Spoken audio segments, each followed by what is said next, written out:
Ezekiel chapter 41.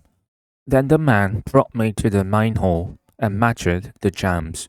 The width of the jambs was 6 cubits on each side. The entrance was 10 cubits wide.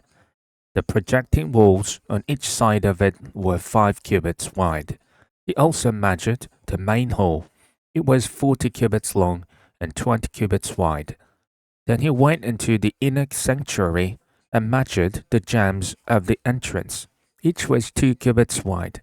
The entrance was 6 cubits wide, and the projecting walls on each side of it were 7 cubits wide. And he measured the length of the inner sanctuary. It was 20 cubits. Its width was 20 cubits across the end of the main hall. He said to me, "This is the most holy place."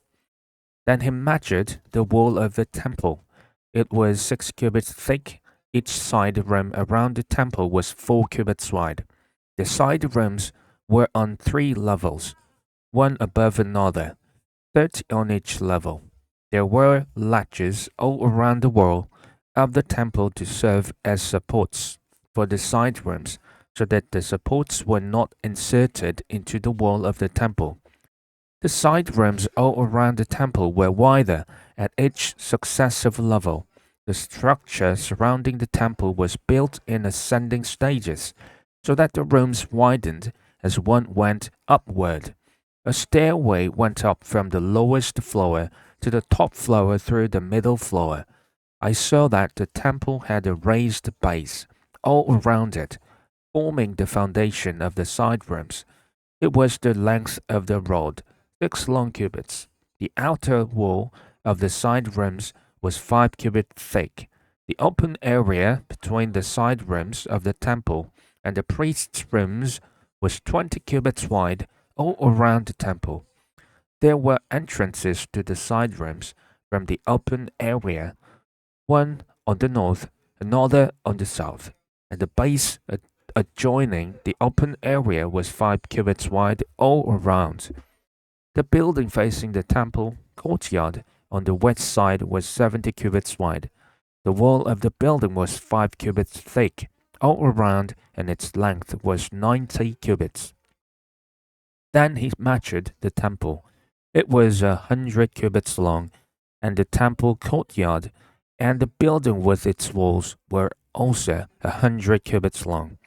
The width of the temple courtyard on the east, including the front of the temple, was 100 cubits.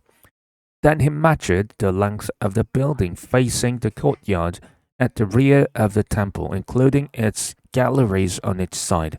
It was 100 cubits. The main hall, the inner sanctuary, and the portico facing the court, as well as the thresholds and the narrow windows and galleries around the 3 of them, everything beyond and including the threshold was covered with wood. The floor, the wall up to the windows, and the windows were covered. In the space above the outside of the entrance to the inner sanctuary, and on the walls at regular intervals all round the inner and outer sanctuary, were carved cherubim and palm trees. Palm trees alternated with cherubim. Each cherub had 2 faces, the face of a human being toward the palm tree on one side and the face of a lion toward the palm tree on the other. They were carved all around the whole temple, from the floor to the area above the entrance. Cherubim and palm trees were carved on the wall of the main hall. The main hall had a rectangular doorframe, and the one at the front of the most high place was similar. There was a wooden altar, 3 cubits high and 2 cubits square. Its corners, its base, and its sides were of wood. The man said to me, "This is the table that is before the Lord." Both the main hall and the most holy place had double doors. Each door had 2 leaves, 2 hinged leaves for each door, and on the doors of the main hall were carved cherubim and palm trees like those carved on the walls, and there was a wooden overhang on the front of the portico. On the side walls of the portico were narrow windows with palm trees carved on each side. The side rooms of the temple also had overhangs.